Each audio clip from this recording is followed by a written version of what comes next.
Hey guys, it's Belle, and in this video we are going to be reading through and translating the Merseburg charms, which are attested in Merseburger Domstiftsbibliothek Codex, can't do German numbers, 136 on folio 85R. Sorry, my German pronunciation is horrendous and I do not know how to do my numbers in German or many languages for that matter. And you can see it on the screen. Bear in mind these things which I have arrows pointing to here because they will become significant later. Now, part of the reason that these texts, which are called the Merseburg charms, which the first one begins here, the second charm begins here, and then down here is a Latin charm, or a Latin prayer maybe. The reason the Merseburg charms are so famous is because they are, I believe, the only pagan poetry which survives from continental Europe during the Middle Ages. So this is the only kind of Germanic poetry from the continent which refers to like Odin and Freya and all the rest of this, and it's clearly not a Christian text. At least this middle one, I would say, is clearly not a Christian text, which we'll get into, although it was almost undoubtedly written down by a Christian because writing, of course, was a Christian thing. So the first thing I want to do, just to like look at the manuscript before we even start going on to the poems itself, although I will be analysing the poems themselves, because too often I see people discussing the text based on something like this, something like a sort of a modern printed edition, without looking at the actual manuscript itself, because the manuscript itself gives us a lot of clues about what kind of text this is, how it was used, etc. So the first one I want to look at is this thing here, which is just barely visible.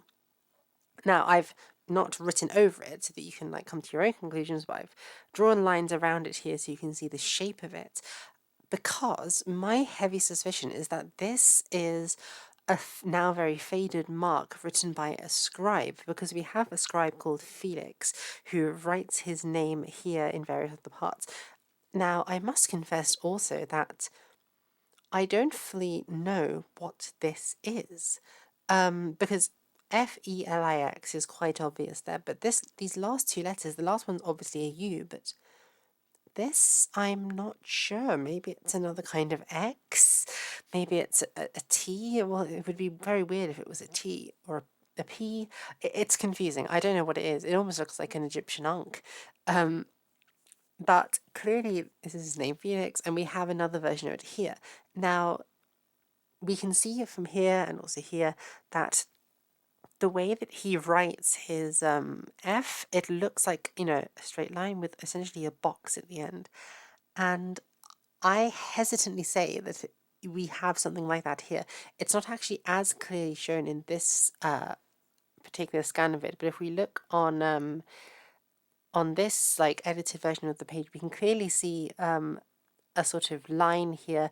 It could either be a rune for an F or just the like letter itself, which he's written. Either way, I think it stands for Felix, and it's a mark indicating that he is written on this page. Another thing that makes me think that is, and I haven't shown evidence of this here, but in other pages where he signs his name Felix, he also finishes prayers with this little Christogram here. So that's what makes me suspect that this is in fact the same scribe who has written. Maybe he signed his name because he wrote this bit and this is a separate scribe, although based on my sort of very cursory paleological glance at it, I do think that this is actually the same scribe. Most of the letter forms seem very much the same to me personally. So I think this is the same scribe who wrote the whole page, but bear in mind that it could in theory be a different one. You would need to do a very close paleographical analysis to determine with certainty whether it was a different scribe or not. And that's a task for somebody else.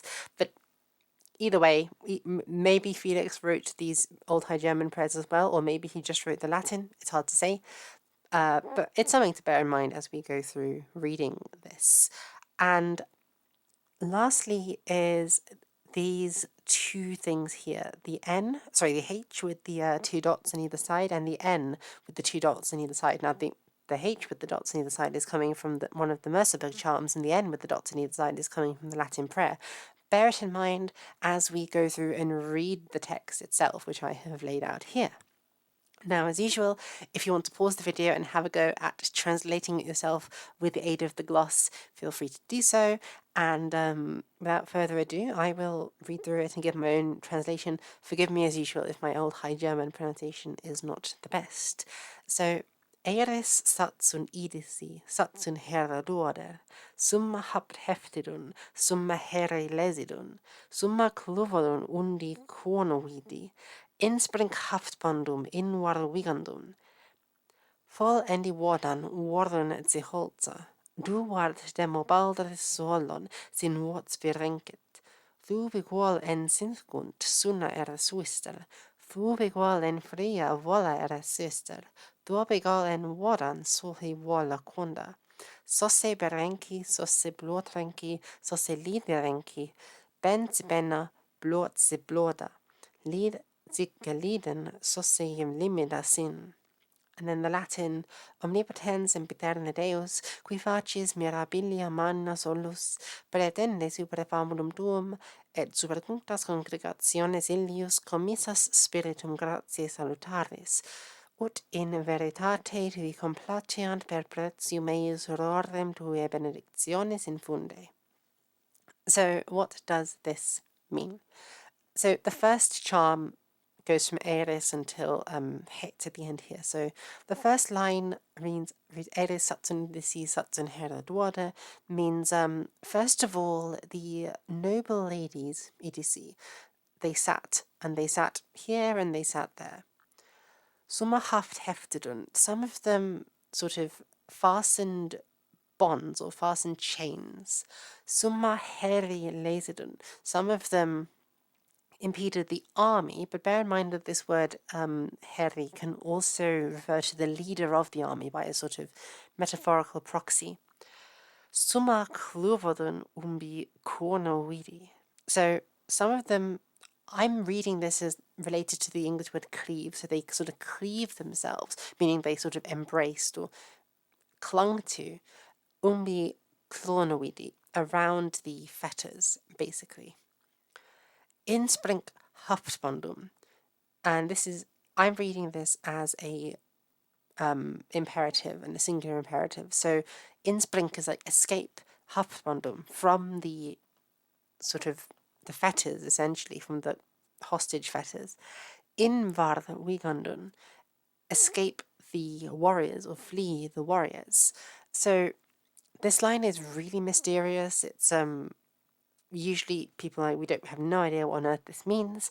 There's no clear reference to anything, I believe, in, say, the Grimm brothers' Germanic mythology, which might suggest anything like this. There's nothing really in the Norse sagas that might give a link to this, although there is stuff in the Norse sagas, I believe, which echoes the contents of the second Merseburg charm, which we're going to get to. But something which not enough people have commented on as a clue to the meaning is this little thing here, the H, because in the Latin down below, there is an equivalent letter with two dots on either side of it. And this is a very common thing in prayers at the time, and it means, it's a shorthand for nomen, but it means like insert name here.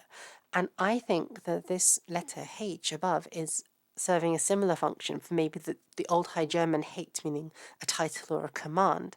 And this, along with the fact that we have two singular imperatives in the last line, I think gives us a clue that these 4 lines of poetry are sort of a charm of some kind or an incantation which is meant to help a particular person to escape some kind of situation. My suspicion is that this might refer to a kind of paralysis, which is partly why I mentioned earlier the idea of the heri referring to not an army with multiple people, but a war leader of an army, or maybe just a man, because of course that's where we get the modern German Herr, meaning gentleman.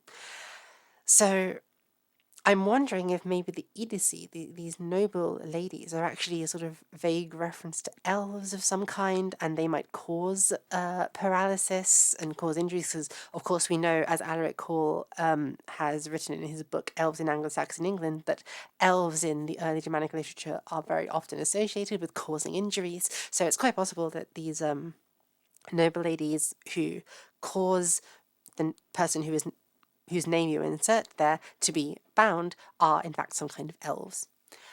we can't really know for sure. This verse, even to me, is still very mysterious, and to many scholars who have examined it. But now, however, let's go and look at the second Merseburg charm, which is a bit more clear and which has a reference in the Poetic Edda. So, Vol and die Wodan worden til Holza. So, Vol and Wodan worden til Holza, they journeyed to the forest. Du wart vemo baldris wolon sin vots berenket. So then vots berenket is a it's a verbal construction, and it means it became broken. And the nominative which became broken was sin vots, which is his foot. And you're saying, well, his foot, whose foot is it? Demo Wallon, so to the full Balders of Balder. So presumably Fall and Rodan were walking through the woods, and maybe Fall is an alternative word for Balder as well. And then Balder's foal broke his foot. Thu Bigwal en Synthgunt. Then Synthgunt summoned one, Suna Erra Swister.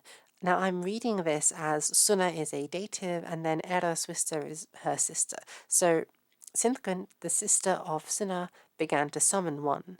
Thu Bigwal en Freya Volla Erra Sister. So then Freya began to summon one, the sister of Volla, and then Thu Bigwal en Wodan Sohe Volla Kunda.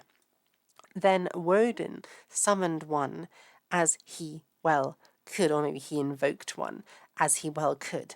Now, it's a interesting thing. Now, the association of magic, Seder in Old Norse, with women is well known. I believe Jackson Crawford has a video on a Seder magic and gender, which is a very good resource for that, and I'll link in the description of this video if you want a much better informed perspective on the relationship between magic and gender in early medieval Scandinavia than I can give you here. However, the short of it is that witchcraft seems to have been associated with women, and it was somewhat effeminizing for a man to do it. And Odin, among with certain other instances in the Poetic Edda, is tied to this kind of witchcraft and is accused in certain stanzas of effeminacy on the basis of this. And this has led to a lot of queer interpretations of the Norse myth, which I probably will at some point go into in more detail in a later video. But I'm not doing that right now. Right now we're just talking about this. But I do want to point out that it's interesting that, we've sort of got two women here and Woden. It's in this neat triplet, three different lines with the same structure basically, Thu, Big Wall, N, and then name. And Woden is just added in there. It's almost treating him as one of the women there, which is an interesting construction here. But note that he doesn't have the sister part. It just says as he well could. So I think the text here, the Merseburg charm, isn't calling Woden a woman, but it's like Woden is still acting as a woman. And in fact, they're even using the masculine pronoun he to refer to Woden. So it's almost like, and perhaps that is why it says Sohe Wala Konda, as he well could. Maybe that's the reason why that line is included in there, because the text isn't going to say Woden, the sister of so-and-so, because Odin's a man, and witchcraft is nonetheless a very feminine kind of art in this time period, so they almost put it in there as an explanation, like he well could perform witchcraft because it's a remarkable thing. And then we have Sose Ben Renki, and these are probably the things that each of them are summoning, and it's not necessarily clear if they're summoning them in order. So Sose Ben Renki is such as bone breaking, Sose Blot Renki, which is blood breakage, or blood sprain. It's kind of unclear what this is. Maybe this refers to a burst blood vessel, so a bruise perhaps. And then Sose Lidi Renki, which is a joint sprain, all of which could have affected Balder's fall, which broke its leg, or broke its foot rather. So one could say that maybe Synthgunt summon something to heal the bone break. Maybe Freya summoned something to heal the blood sprain, and maybe Woden summoned something to heal the joint breakage. It's hard to say, but we've clearly got a pattern of 3 going on here. And then they say ben si bena, bone to bone, blood si bloda, blood to blood, lid si geliden. Joint to joint or joint to ligaments. So say yelimida sin. Just as they are united. And so maybe that's a reference to sort of summoning the different constituent parts, which can help to bring an animal back to health. It's kind of unclear, and I can't, unfortunately, I feel bad for this now, remember the exact place in the Poetic Edda where this is mentioned, but there is a reference to a sort of similar scene, which might account for more of this in the Norse myth. Now, I want to very quickly just go through the Latin because it gives us some context which helps us to understand the kind of world that this text is coming from. So, omnipotens sempiterne Deus, that's a sort of vocative addressing God himself. So, Almighty, eternal God, qui facis mirabilia magna solus. So, you who make many marvels on your own, pretende super famulum tuum nomen. So, extend over your servant and then insert name here for whoever name it is. Just like in the first one, you have insert name here.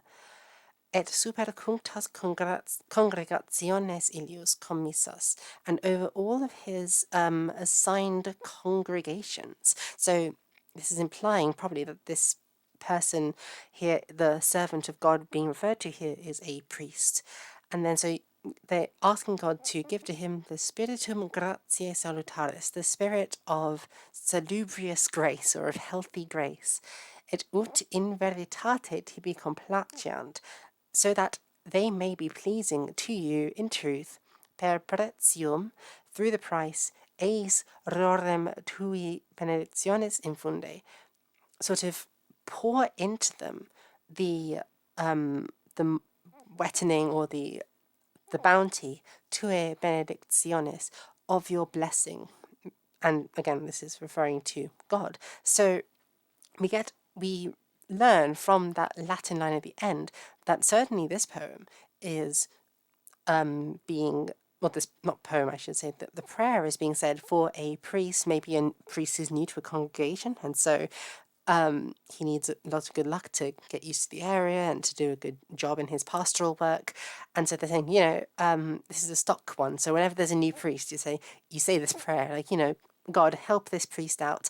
And likewise, they've inserted a insert name here in the first Merseburg charm, and I don't think that's necessarily too surprising.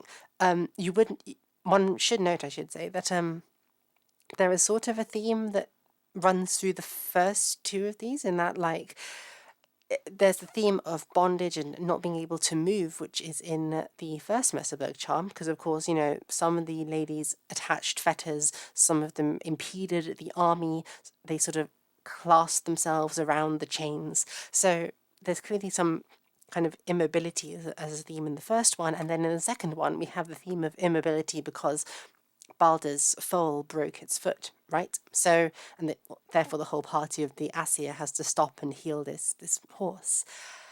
I don't necessarily know if there's any theme of immobility here, perhaps some kind of reference to the priest not being able to move, and the reference to God performing many marvels on his own is perhaps in relation to the second Merseburg charm, because it's a curious thing of saying you make many marvels on your own, and it might be some kind of commentary on this second Merseburg charm, which I suspect is pulled from a separate tradition. I think that this first Merseburg charm is standalone, so it's just like, it's an incantation that you say it once. I think that the second Merseburg charm is a quote, an excerpt from a longer poem which we've now lost, something like, one of the poetic Eddas that we have in Norse mythology.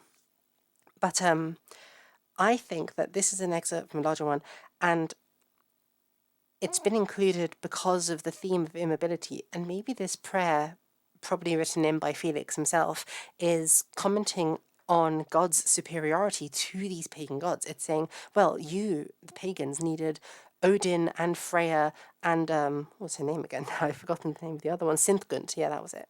You need Odin, Synthgund, and Freya in order to heal a single horse. But he's saying, you know, you Almighty God, you've done many things all on your own. You don't need assistance in order to do it. Although bear in mind the interesting parallel of there being a trinity in the gods who are healing Balder's horse here to the parallel of the Trinity within Catholic Christianity. This might be some kind of Christian influence on the pagan text because, unless I'm mistaken, I don't believe the number three, particularly in regards to sort of three numinities, three numinous beings. I don't think the number three is very significant in Norse mythology, but of course it's very significant in Christianity from this time period.